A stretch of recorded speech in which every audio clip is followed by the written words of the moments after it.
Hello people, this is Sonali, the Melodramatic Bookworm. If you've been here before, welcome back, and if you're new to my channel, welcome to the Melodramatic Bookworm family.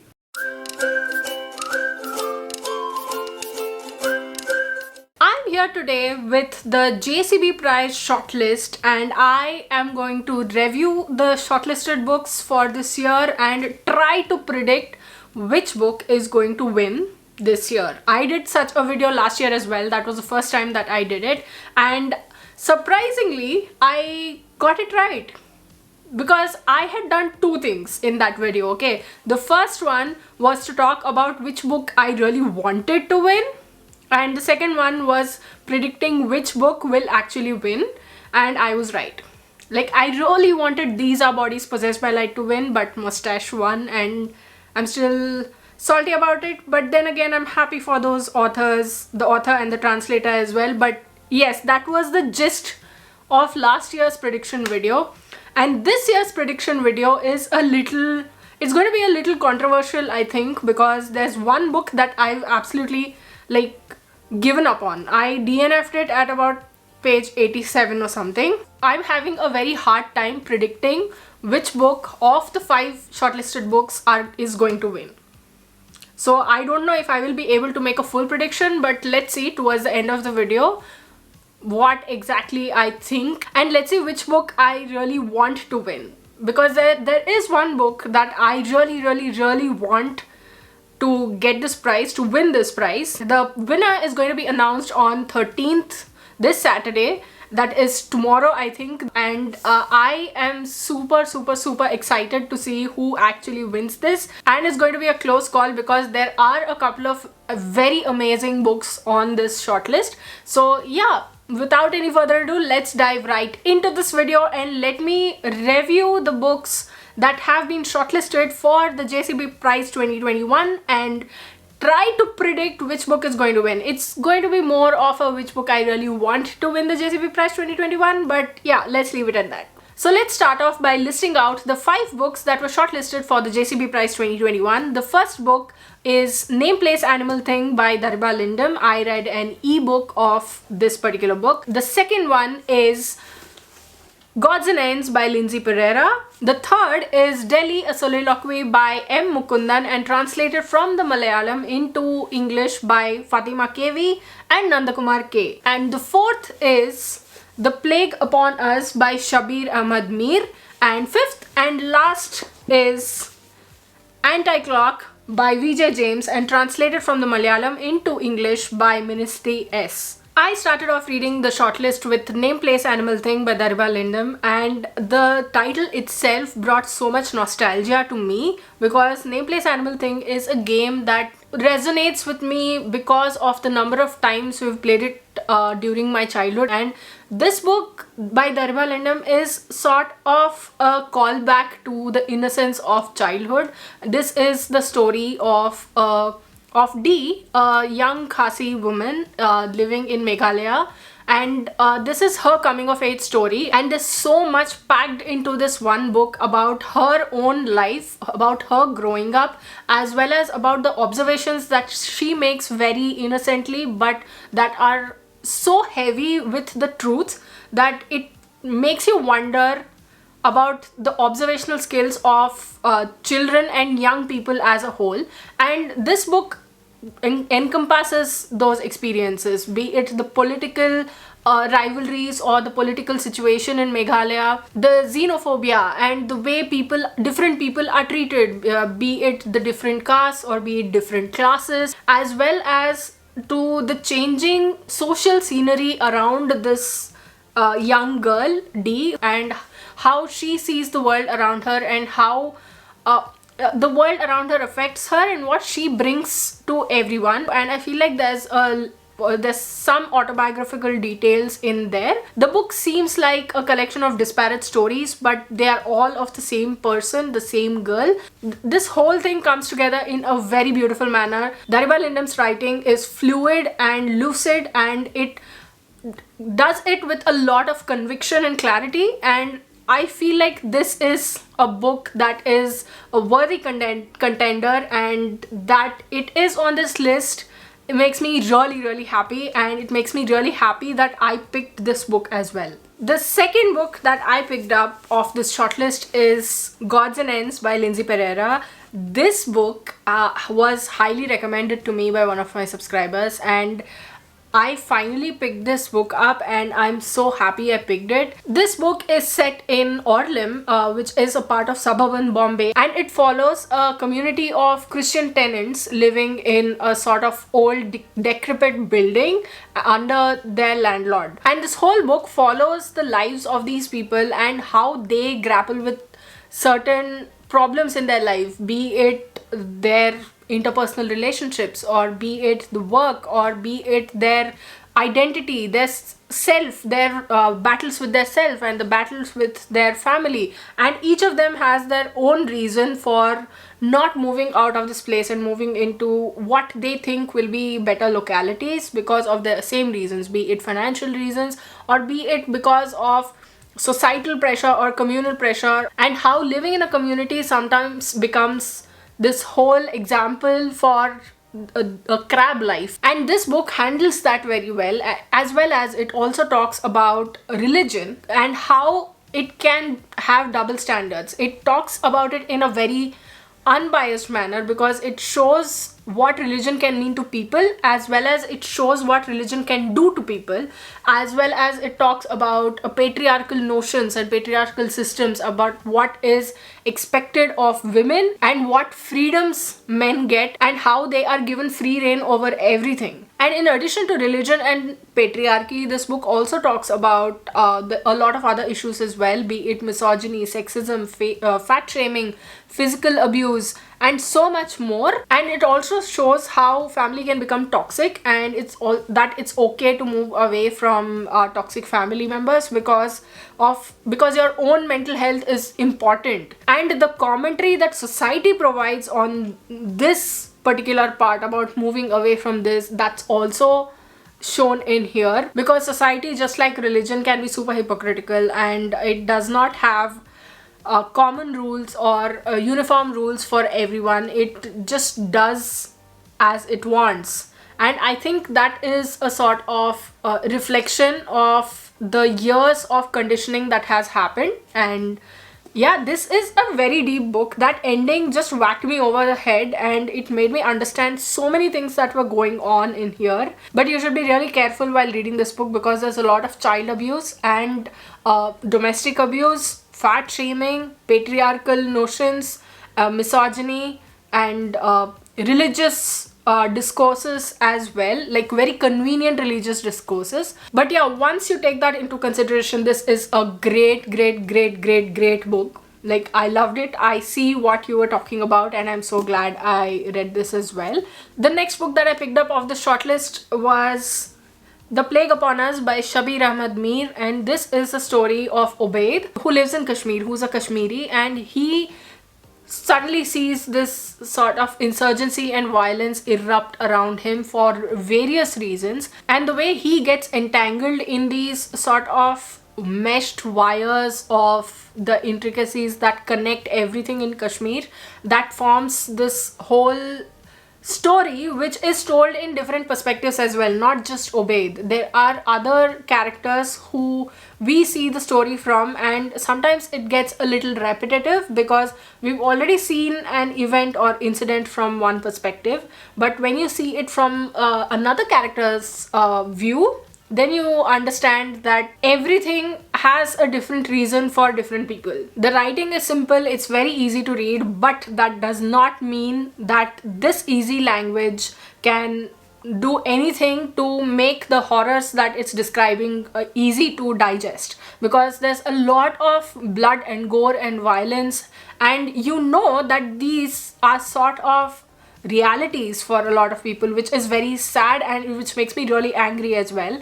The author, however, he uses this chance to show an unbiased picture. I wouldn't say unbiased in the sense that he says this is okay but this is also okay, but or this happened because this happened and then this happened because this happened. He just puts it out there in a very matter-of-fact manner with all the facts. He makes it obvious for you to see what's going on. You understand that different people have different reasons for doing different things, and that sometimes the truth is not what you actually see. There can be a lot of background behind the scenes reasons as well. But I must say that there are a couple of things that I did not like about this book. One is that the way the effect of rape on women has been shown, like it's shown that a woman being raped is just a side effect in a man's story. It sort of feels like this whole particular whatever rape has happened, it is nothing in like the bigger war that the men are fighting against each other, and that's not something I like. The whole effect of rape on a woman's psyche, there's a lot of trauma involved, and to see the brutality of that rape and then to see this happen like nothing has happened, it's all in a day's work kind of description, that's not something that I liked. And then the second one that I did not like was the confusion. Like there are some events that are repeated because there are different perspectives. There are 4 tales that are being narrated, so sometimes the events overlap, and it felt rather too repetitive, and it felt a little confusing because it takes some time for you to realize that this is the same event that had happened before, but it takes time to process, and this makes it really confusing. Plus the ending is a little obscure. Yeah, I know the significance of having an open ending and to leave it to the reader's imagination, but for such an intense story I feel like it should have given some sort of an explanation. But yes, this I would definitely recommend this because it talks about issues that are not very openly talked about. So this I would recommend it, but I do have some issues with it. The 4th book that I picked up for from the JCB Prize shortlist was a DNF, and that book is Anti-Clock by VJ James and translated into the English from the Malayalam by Ministhi S. I have come to realize that there's no point making myself trudge through a book that is not working for me. It was just making me angry. Even if it's a shortlisted book for a prestigious award in this country, I read about 87 pages of this book and I was like, nope, I'm not going to, no. This is the story of Henry, a coffin maker who has prepared a coffin for his enemy Satan Lopo. He has prepared a coffin and he is waiting for the chance to take revenge because of something that he did, Satan Lopo did in the past. And now Henry approaches a clockmaker who was supposedly a part of Subhash Chandra Bose INA, in Indian National Army, and he made an anti-clock which will allow you to go back in time or something. Okay. So why this book didn't work for me, where do I even start? Like, the translation is very, very, very pretentious, it felt like to me. It felt all over the place, like there's absolutely no continuity, and it feels like the translator just went mid-flow. It just went off into a tangent just because. And this particular flow, it's broken in many places by preachy sentences. Like, you don't need that sort of preachiness. And this over-the-top flowery sentences and preachy sentences that the author has used, it sort of didn't sit well with the flow. And once that flow, that continuity breaks, it makes it very difficult to get back on track with what's happening in the book. It frustrated me to no end, and I trudged through like 87 pages, and in the end I was like, chuck it, I'm not doing it anymore. The 5th and last book from the shortlist that I picked up was Delhi, a Soliloquy by M. Mukundan and translated from the Malayalam, which is called Delhi Gathakal, into English by Fatima KV and Nandakumar K. And this is the story of Malayali people living in Delhi, I think through the 60s and the 70s, and how their lives changed through the wars, with their relationship with the people around them, how their lives turned for the better or turned for the worse, and their battles with religion, caste, themselves, with their family for doing the right thing, and all of this, it forms Delhi a soliloquy, and I must say I have 2 points which form a huge part of my opinion, very convoluted opinion it feels like. One is that the writing, it's very confusing. I'll tell you why. Because the soliloquy is going on, it's talking about one character, and then suddenly it veers off and talks about some other character, and then by the time you make sense of what has happened, it turns back and goes back to the previous character. See, maybe it's part of the allure of calling itself a soliloquy, but for a reader it's very frustrating, and I was really annoyed as I read this. But I also admire this book because of the number of topics it talks about, be it religion, caste, class, the whole divide between the rich and the poor, and how people lived during that time. It was probably a simpler time, but it was also more ruthless than what times are right now. It took me quite a while to read it because of how confusing it is, but I feel like reading it was worth it in the end. I'm not sure if I'll feel the same way in like 6 months, but I do feel like I will look back on the book with rather very inquisitive fondness about how the author came about this, because it does feel like the book has no structure, but when you look at it from a distance, there is a sort of thread that combines everything, and it's like a social commentary on life in Delhi during the 60s and the 70s primarily. And yeah, so those are my thoughts on Delhi a soliloquy, and that wraps up my reviews of the 5 books that were shortlisted for the JCB Prize 2021. And now on to the prediction.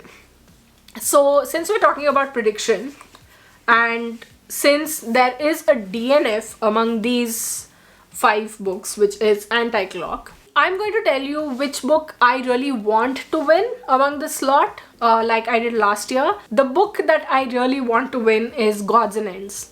This book, I really want this book to win because it talks about religion in such an unbiased manner. Yes, it talks about one religion, but you can apply that to every religion on the planet. It feels like it is something that you don't see every day, that this is happening, this narrative, this commentary is going on, and the writing is lucid, and it also talks about human psychology as well. The way that end is going to affect you is going to be something else. So I really want this to win.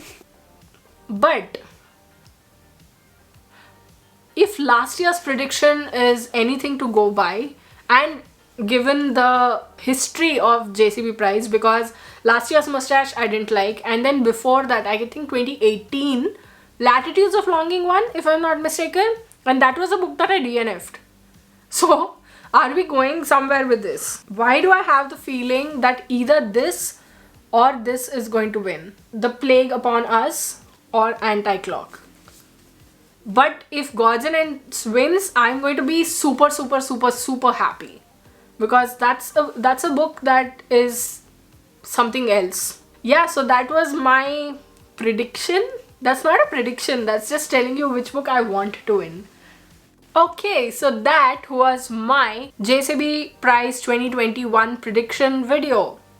Prediction more of a which book do I want to win, do you know that sort of a video. But I did review the 5 books that were shortlisted for the JCB Prize 2021 for you. So which of these have you read? Which ones do you want to read? Which ones are you going to add to your TBR? Which ones are you going to add to your wish list? What did you think of this video? Did you like it? Did you not like it? And which book do you think is going to win the JCB Prize 2021? I'm really hoping it's Gods and Ends. Fingers crossed. And yeah, let me know in the comments below. I'd love to hear from you. If you like this video, please like it and share it to spread the word. And if you like my content and would like to see more from me, don't forget to hit subscribe and click on the bell icon beside the subscribe button to get notified as and when I post new videos. Thanks for watching. I'll see you in the next video. Until next time, keep reading, keep watching, and add melodrama to your life.